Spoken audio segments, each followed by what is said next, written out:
한 산업이 10년 만에 완전히 다른 운명으로 갈라졌습니다. 바로 대한민국 백화점입니다. 연매출 3조 원을 찍으며 세계 1위에 오른 곳이 있는가 하면 같은 시기 문을 닫고 유령 건물이 된 곳도 있습니다. 사람들은 쿠팡 때문이라고 말합니다.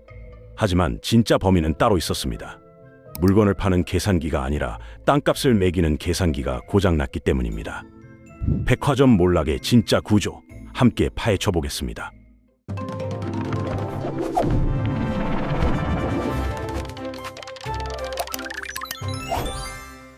셔터가 내려간 지방 백화점 앞을 로켓 배송 트럭이 지나갑니다. 이 장면을 보면 누구나 같은 생각을 합니다. 온라인 쇼핑이 오프라인을 죽였다고 말입니다. 맞는 말일까요? 반은 맞고 반은 틀렸습니다. 백화점이 무너지는 진짜 이유는 계산기에 있습니다. 물건값을 계산하는 기계가 아닙니다. 땅값을 매기는 계산기, 바로 부동산 가치를 평가하는 공식이 완전히 뒤틀렸기 때문입니다. 지난 20년간 대한민국 백화점 업계에는 이상한 현상이 벌어졌습니다. 매출은 제자리 걸음이거나 오히려 줄어드는데 백화점이 서 있는 땅값은 하늘 높은 줄 모르고 치솟았습니다. 2005년과 2025년을 비교하면 주요 상권의 땅값은 평균 3배 이상 올랐습니다. 그런데 같은 기간 백화점 매출 성장률은 연평균 2%에도 못 미쳤습니다. 이게 왜 문제일까요? 땅값이 오르면 좋은 거 아니냐고 생각하실 수 있습니다. 하지만 여기에 함정이 있습니다. 땅값이 오르면 그만큼 기대 수익도 높아져야 합니다. 100억짜리 건물이 300억이 됐으면 거기서 나오는 수익도 3배가 되어야 정상입니다. 그런데 수익은 그대로인 겁니다. 이걸 자본 환원율이라고 합니다. 어려운 말 같지만 간단합니다. 건물 가격 대비 1년에 얼마를 버는지를 나타내는 숫자입니다. 서울 주요 상권의 상업용 부동산 자본 환원율은 2010년대 초반 6%대에서 지금은 3%대까지 떨어졌습니다. 건물값은 2배가 됐는데 버는 돈은 그대로이니 수익률이 반으로 줄어든 셈입니다. 그래서 백화점들이 이상한 선택을 하기 시작했습니다. 적자가 나도 버티거나 아예 문을 닫거나 둘 중 하나입니다. 버티는 쪽은 땅값이 더 오르길 기대하는 겁니다. 닫는 쪽은 운영하면서 나가는 비용이 땅을 그냥 묵혀두는 것보다 더 크다고 판단한 겁니다. 온라인 쇼핑의 성장이 백화점에 타격을 준 건 사실입니다. 하지만 그건 방아쇠였을 뿐입니다. 진짜 폭탄은 이미 장전되어 있었습니다. 부동산이라는 이름의 폭탄 말입니다. 이 구조를 이해하지 못하면 왜 어떤 백화점은 세계 1위가 되고 어떤 백화점은 폐허가 되는지 절대 알 수 없습니다. 2023년 신세계 강남점이 연매출 3조 원을 돌파했습니다. 단일 백화점 매장으로는 전 세계 1위입니다. 이후 2024년, 2025년에도 연속으로 3조 클럽을 유지하며 기록을 갱신하고 있습니다. 같은 시기 롯데백화점 마산점은 2024년 6월 27년의 역사를 마감하고 문을 닫았습니다. 똑같이 백화점이라는 간판을 달고 있는데 한쪽은 축제를 열고 한쪽은 장례를 치렀습니다. 이런 극단적인 양극화는 왜 벌어진 걸까요? 가장 먼저 눈에 들어오는 건 입지입니다. 강남점은 말 그대로 대한민국 최고의 상권인 강남 한복판에 있습니다. 반면 마산점은 인구가 줄어드는 지방 중소도시에 위치해 있었습니다. 하지만 입지만으로는 설명이 안 됩니다. 강남에도 고전하는 매장이 있고 지방에도 선전하는 매장이 있으니까요. 더 깊이 들어가 봐야 합니다. 핵심은 그 지역의 소비 인구 변화입니다. 강남점 주변 반경 10km 안에는 약 300만 명이 삽니다. 그중 상당수가 고소득 전문직입니다. 게다가 강남은 회사가 몰려 있어서 낮에 유동인구가 더 늘어납니다. 유동인구란 그 지역을 오가는 사람들의 수를 말합니다. 출퇴근 시간에는 지하철역이 터질 듯이 붐빕니다. 마산은 정반대입니다. 경남 창원시 마산회원구의 인구는 지난 10년간 꾸준히 줄었습니다. 젊은 층은 일자리를 찾아 서울이나 부산으로 떠났습니다. 남은 인구는 대부분 고령층입니다. 고령층은 백화점 주요 고객이 아닙니다. 명품을 사거나 고급 식당에서 외식하는 소비 패턴과 거리가 멉니다. 두 번째 차이는 경쟁 환경입니다. 강남에는 백화점이 여럿 있지만 각자 고유한 고객층을 확보하고 있습니다. 신세계 강남점은 특히 명품과 고급 식품관으로 차별화에 성공했습니다. 경쟁이 치열하지만 시장 자체가 크니까 나눠 먹어도 충분합니다. 마산의 경우 백화점 하나가 감당하기에 시장 자체가 너무 작아졌습니다. 게다가 대형마트, 아울렛, 온라인 쇼핑까지 경쟁자는 늘어났습니다. 쪼그라드는 파이를 여럿이 나눠 먹으니 모두가 배고픈 상황이 된 겁니다. 세 번째는 건물 자체의 조건입니다. 마산점은 1997년 대우백화점으로 개점한 후 롯데가 인수해 운영했습니다. 리모델링을 하려면 막대한 비용이 듭니다. 그런데 투자한 만큼 수익이 나올 가능성이 낮습니다. 본사 입장에서는 돈을 쏟아부을 이유가 없습니다. 결국 같은 백화점이라도 처한 환경이 완전히 다릅니다. 승자는 더 많이 가져가고 패자는 아예 퇴장당하는 양극화가 심화되고 있습니다. 이 현상의 뿌리를 이해하려면 백화점이라는 업종의 본질을 다시 들여다봐야 합니다. 백화점은 물건을 파는 곳이라고 생각하기 쉽습니다. 하지만 실제로는 그렇지 않습니다. 백화점은 물건을 팔지 않습니다. 정확히 말하면 물건을 사서 다시 파는 비중이 극히 낮습니다. 백화점의 수익 구조를 뜯어보면 진실이 보입니다. 크게 두 가지 방식이 있습니다. 첫째는 직매입입니다. 백화점이 직접 물건을 사들여서 마진을 붙여 파는 겁니다. 동네 슈퍼마켓이 하는 방식과 같습니다. 그런데 이 직매입 비중은 전체 매출의 5%에서 10%에 불과합니다. 나머지 90% 이상은 특약 매입이라는 방식입니다. 이건 백화점이 물건을 사는 게 아닙니다. 브랜드가 백화점 안에 매장을 열고 물건이 팔릴 때마다 백화점이 수수료를 떼어가는 구조입니다. 브랜드가 장사하고 백화점은 자릿세를 받는 겁니다. 그 수수료가 보통 판매가의 30%에서 40%입니다. 결국 백화점은 사실상 유통업자가 아니라 부동산 임대업자입니다. 사람들이 많이 지나다니는 좋은 위치를 확보해서 그 공간을 브랜드에게 빌려주고 임대료를 받는 겁니다. 다만 고정 월세가 아니라 매출에 연동된 수수료 형태일 뿐입니다. 이 구조가 지난 30년간 백화점의 황금기를 만들어줬습니다. 땅값은 계속 올랐고 사람들은 백화점에 가는 걸 즐거워했습니다. 브랜드들은 백화점에 입점하려고 줄을 섰습니다. 좋은 자리를 받으려면 높은 수수료도 기꺼이 감수했습니다. 백화점 입장에서는 재고 부담도 없고 물류 걱정도 없습니다. 그저 좋은 자리를 갖고 있으면 됩니다. 브랜드가 알아서 예쁜 매장을 꾸미고 직원을 채용하고 물건을 진열합니다. 백화점은 건물만 관리하면 됩니다. 정말 편한 장사였습니다. 그런데 이 모델에는 치명적인 약점이 하나 있습니다. 사람들이 백화점에 오지 않으면 모든 게 무너진다는 점입니다. 발길이 끊기면 매출이 줄고, 매출이 줄면 수수료 수입도 줄고, 브랜드들은 나가겠다고 합니다. 그런데 건물 유지비와 인건비는 고정입니다. 땅값은 비싼데 수익은 안 나오는 최악의 상황이 펼쳐집니다. 지금 지방 백화점들이 겪고 있는 현실이 바로 이겁니다. 30년간 잘 돌아가던 부동산 임대업 모델이 균열을 일으키고 있습니다.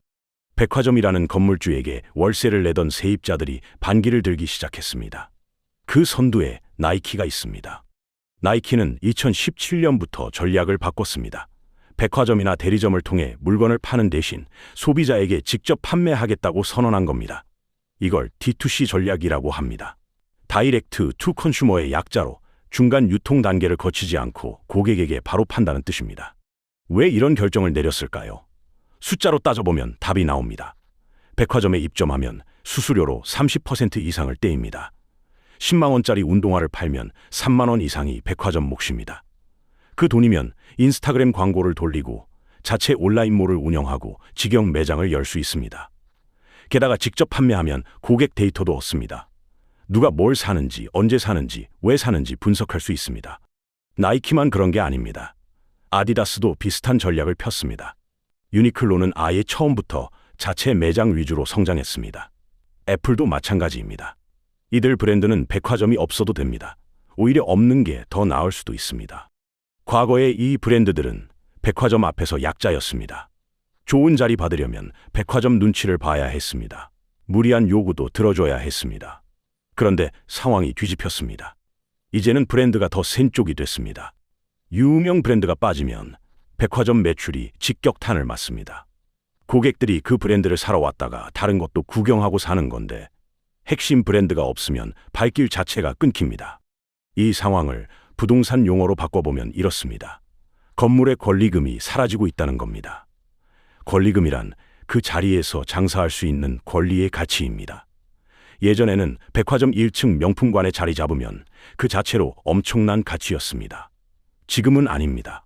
온라인에서 더 싸게 살 수 있고 브랜드 직영점에서 더 쾌적하게 쇼핑할 수 있으니까요. 아이러니하게도 백화점을 가장 빛나게 해주던 브랜드들이 이제 백화점을 가장 아프게 하고 있습니다. 이제 진짜 핵심으로 들어가 보겠습니다. 백화점이 문을 닫는 진짜 이유는 장사가 안 돼서가 아닙니다. 건물을 운영하는 것 자체가 손해이기 때문입니다. 조금 더 구체적으로 풀어보겠습니다. 여러분이 서울에 1,000원짜리 건물을 갖고 있다고 칩시다. 이 건물에서 백화점을 운영해서 1년에 30억 원을 벌어들입니다. 수익률이 3%입니다. 그런데 은행에서 돈을 빌려 이 건물을 샀다면 어떻게 될까요? 요즘 상업용 부동산 대출 금리가 5%에서 7% 사이입니다. 1,000억을 빌렸으면 이자만 1년에 50억에서 70억입니다. 30억을 벌어서 70억 이자를 내야 합니다. 매년 수십억씩 손해입니다. 여기에 세금도 있습니다.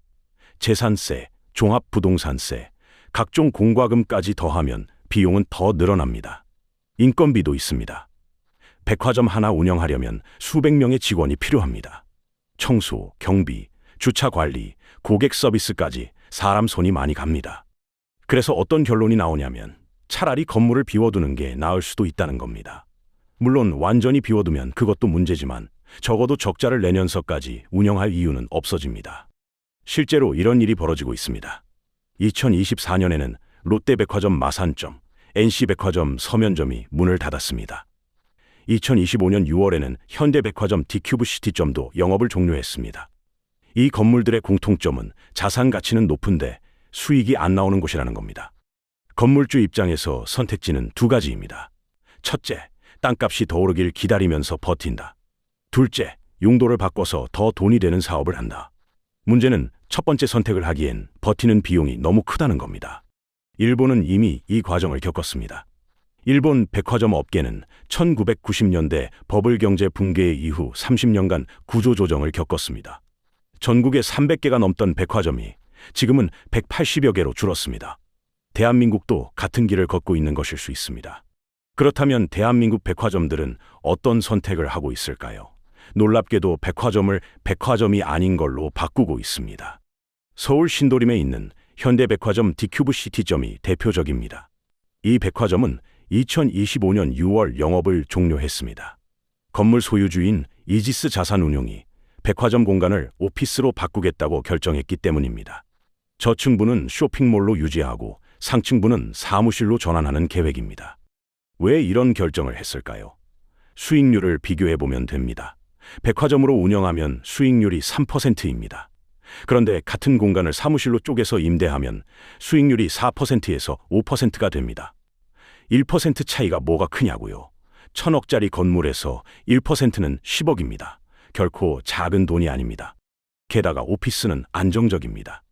기업들은 보통 5년에서 10년 단위로 임대 계약을 합니다. 매달 꼬박꼬박 월세가 들어옵니다. 백화점처럼 경기에 따라 매출이 출렁거리지 않습니다. 불경기가 와도 회사들이 갑자기 사무실을 뺄 일은 드뭅니다. 이런 현상을 캡레이트 역전이라고 합니다. 캡레이트는 앞서 말씀드린 자본 환원율의 영어 표현입니다. 원래 상업시설이 오피스보다 수익률이 높았습니다. 위험을 감수하는 대신 더 많이 버는 구조였습니다. 그런데 이제 뒤집혔습니다. 상업시설 수익률이 떨어지면서 오피스가 더 나은 선택이 된 겁니다. 앞으로 이런 변신이 더 늘어날 겁니다. 애매한 위치의 백화점은 오피스나 주상복합으로 바뀔 수 있습니다. 주상복합이란 주거 공간과 상업 공간이 한 건물에 함께 있는 형태입니다. 교외의 대형마트는 물류센터가 될 수 있습니다. 쿠팡이 새 물류센터를 지으려면 어디가 좋을까요? 이미 주차장과 접근로가 갖춰진 대형마트 부지만 한 곳이 없습니다. 자본은 언제나 효율을 줬습니다. 장사에서 3% 벌 바에야 임대 놓고 5% 버는 쪽을 택합니다. 백화점이라는 간판에 집착할 이유가 없습니다. 그런데 모든 백화점이 오피스로 바뀌는 건 아닙니다. 살아남는 곳도 있습니다. 그 대표 주자가 더현대 서울입니다. 여의도에 있는 더현대 서울은 2021년에 개점해서 단숨에 핫플레이스가 됐습니다. 2023년 12월, 개점 2년 9개월 만에 연매출 1조 원을 돌파했습니다. 국내 백화점 역대 최단 기간 기록입니다. 비결이 뭘까요? 이 백화점은 전통적인 백화점 공식을 버렸습니다. 매장을 고정시키지 않습니다. 대신 2주에서 한 달 단위로 바뀌는 팝업 스토어를 대거 유치했습니다. 팝업 스토어란 임시 매장입니다. 짧게는 며칠, 길어야 몇 주 운영하고 사라지는 가게입니다. 원래 팝업은 마케팅 수단이었습니다. 브랜드가 신제품을 알리거나 화제를 만들려고 잠깐 여는 행사였습니다. 그런데 더현대 서울은 이걸 아예 주력 사업으로 삼았습니다. 왜 이게 통했을까요? 사람들의 쇼핑 습관이 바뀌었기 때문입니다. 물건을 사려면 온라인이 더 편합니다. 가격 비교도 쉽고 배송도 빠릅니다. 그럼 오프라인 매장에 왜 갈까요? 경험 때문입니다. 인스타그램에 올릴 사진을 찍으러, 친구들과 구경하러, 새로운 걸 발견하러 갑니다. 팝업 스토어는 이 욕구에 정확히 맞습니다. 이번 주에 없던 가게가 다음 주에 생깁니다. 다음 달에는 또 바뀝니다. 갈 때마다 새롭습니다. 사진 찍을 거리가 넘칩니다. 그러니까 자꾸 발걸음이 향합니다. 수익 구조도 달라집니다. 예전에는 브랜드와 10년짜리 장기 계약을 했습니다. 안정적이지만 유연성이 없습니다. 인기가 식어도 빼기 어렵습니다. 팝업은 2주 계약입니다. 잘 되면 연장하고 안 되면 다음 팝업으로 교체합니다. 시장 변화에 빠르게 대응할 수 있습니다. 공간 임대료도 더 받을 수 있습니다. 팝업을 원하는 브랜드가 많으니까 경쟁이 붙습니다. 2주치 임대료가 기존 매장 한 달치보다 높은 경우도 있습니다. 이제 백화점은 물건을 파는 곳이 아닙니다. 시간과 경험을 파는 테마파크가 됐습니다.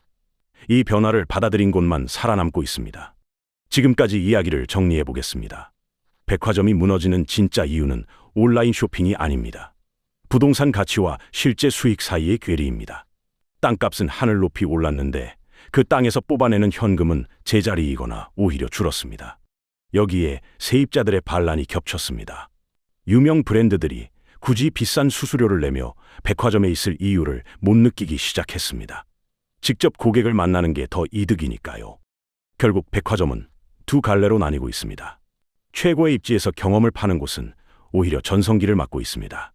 그 외의 곳은 문을 닫거나 아예 다른 용도로 바뀌고 있습니다. 앞으로 5년을 전망해보면 지방의 어중간한 백화점과 대형 마트는 상당수가 사라질 겁니다. 그 자리에 들어서는 건 주상복합 아파트이거나 물류센터이거나 오피스 빌딩일 겁니다.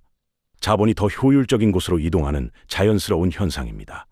그래서 관점에 따라 행동이 달라져야 합니다. 투자자라면 유통회사 주식을 볼 때 매출만 보면 안 됩니다. 그 회사가 갖고 있는 부동산이 어디에 있는지, 용도 변경이 가능한지를 봐야 합니다. 부동산 가치가 주가에 제대로 반영되어 있는지 따져봐야 합니다.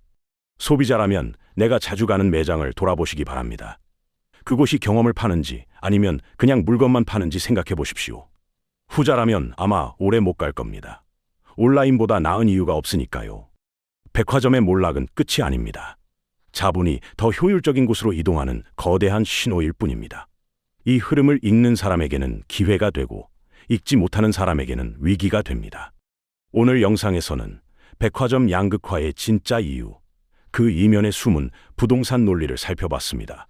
단순히 온라인 때문이 아니라 땅값과 수익률, 브랜드 전략까지 모든 게 맞물려 있습니다. 여러분 동네에 있는 백화점이나 대형 마트, 5년 뒤에도 그 자리에 있을까요? 댓글로 생각을 들려주십시오. 다음 영상에서는 대형 마트의 운명을 다룹니다. 이마트, 홈플러스, 롯데마트가 어떤 선택을 하고 있는지 파헤쳐 보겠습니다. 이런 흐름을 놓치고 싶지 않으시다면 구독과 좋아요 눌러주십시오. 다음 영상에서 뵙겠습니다.